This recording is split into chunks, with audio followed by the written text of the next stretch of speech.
Okay, so this is going to be a very short video about how to kick off your sales calls. I'm speaking specifically as a remote closer from the standpoint of you are jumping on a sales call that is booked in, usually Zoom, Google Meet, however the format is. But this is someone who knows they're getting on a call to do a discovery, have a conversation with an advisor or sales rep to discuss whatever problems they're facing. This is not in regards to cold calling or outbound calling to have this sales conversation. This is someone who booked in through some kind of calendar software and said, hey, I'm jumping on for this call. They jump on and away we go. Typically what I see when reps are trying to kick off their call, reps are told to frame the call.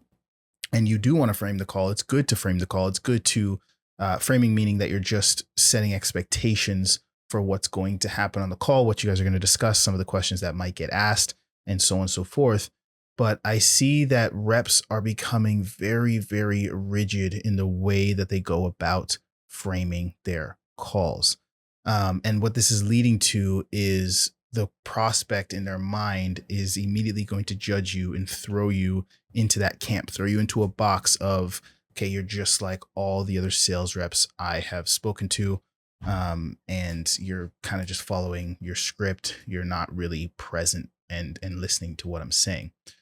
So when you are framing the call, what you want to do is at the very beginning, there's going to be like a little bit of rapport building in terms of just introducing yourself. They're introducing yourself. Maybe you talk about the weather. Maybe you talk about what you got going on that day. Hey, just got back from the gym, whatever. This part of the call I see as well, reps are trying to either skip it or they're trying to force it. And they think that all rapport is built in these first little portion, when rapport is actually built throughout the entirety of the call through asking good questions. We're going to have another video all about rapport and how to build it coming up on this channel. So if you're not subscribed, go ahead and subscribe. But what I'll say for now is what you want to do at the very beginning, instead of trying to force a minute or two of, back and forth conversation and build rapport, you need to go with what comes natural to the conversation. There's different types of people that are going to jump on calls.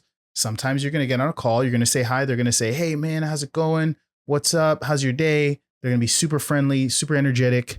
And they're going to kind of jump right into that mini back and forth friendly conversation. And you just respond with how you kind of like similarly match energy, right? You respond with how they're coming at you. If they're coming at you super friendly like that, you don't want to be like, I'm doing good, cool, ready to kick things off, right? If they're like, hey man, how's it going? How's your day? You can be like, it's going good. How's your day been? Well, it's been good, da da da. And then you can transition after that natural back and forth. On the flip side, if you get someone that comes into the call and you say, hey, they say, hey, let's get to it, or they're you can tell that they're very short. They're very short with their words. They seem a little bit more direct, maybe a little bit more stiff. Again, you don't want to force rapport there, or rapport is what we'll call it. You don't want to force that, back and forth and try to pull something out of them right away, because that's going to have the opposite effect. You want to be matching energy a bit and kind of being almost as direct as they are. One thing I will say is people that are really overly friendly will see your directness and over directness sometimes as maybe a little bit rude, maybe a little bit wooden. And people that are really direct will see you trying to force this overly friendly persona. They'll see that as, maybe annoying or time wasting. So you want to be genuine, you want to be yourself, but at the same time, you don't want to try to force the conversation in any specific way when it comes to that kind of back and forth banter at the beginning of the call. Now, when you're transitioning into your frame, sometimes you're going to be transitioning into the frame with a little bit of context, and sometimes there's going to be no context.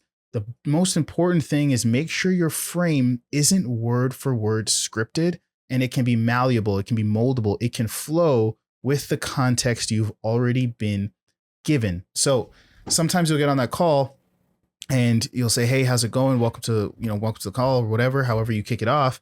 And they'll just say, hey, yeah, glad to be here. Looking forward to see how you can help me with get better leads. Right. that gives you some context that you want to use for your frame. Or if they filled out this long application form and went through these hoops to get on a call with you, it's even good to use that as context for your frame. That will be the difference between them seeing you as a professional versus seeing you as just some sales rep that's following some word for word script.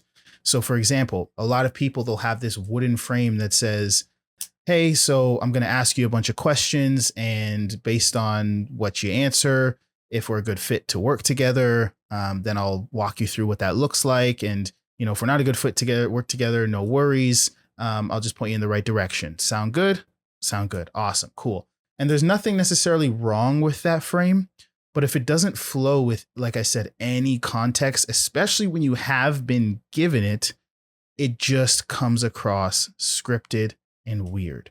So the difference would be if you get on that call and you guys have a little bit of a back and forth and they're like, hey, yeah, I'm just looking to see how you guys can help me with leads. I'm looking to generate more. And if you want to go back and frame the call before asking that first problem question, the frame would mold to that context a little bit by sounding more like this. Awesome. So leads, would love to hear more about what you guys are doing to generate them right now. And based on that, I can walk through some aspects of what we do where I think it would be helpful to your process. And we'll see if it makes sense to work together. Sound good?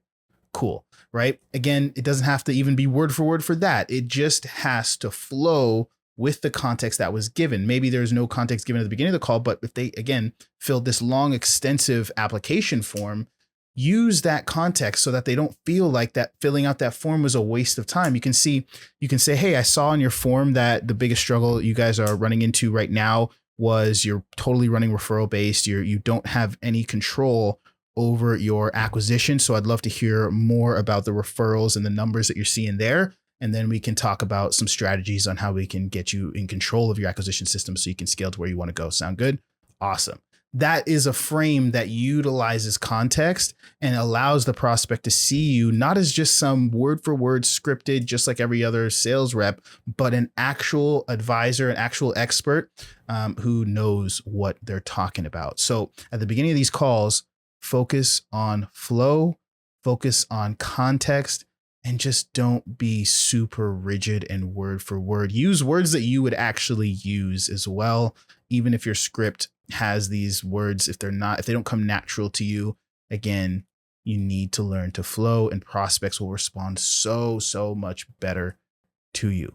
Hopefully that helps. See you in the next video.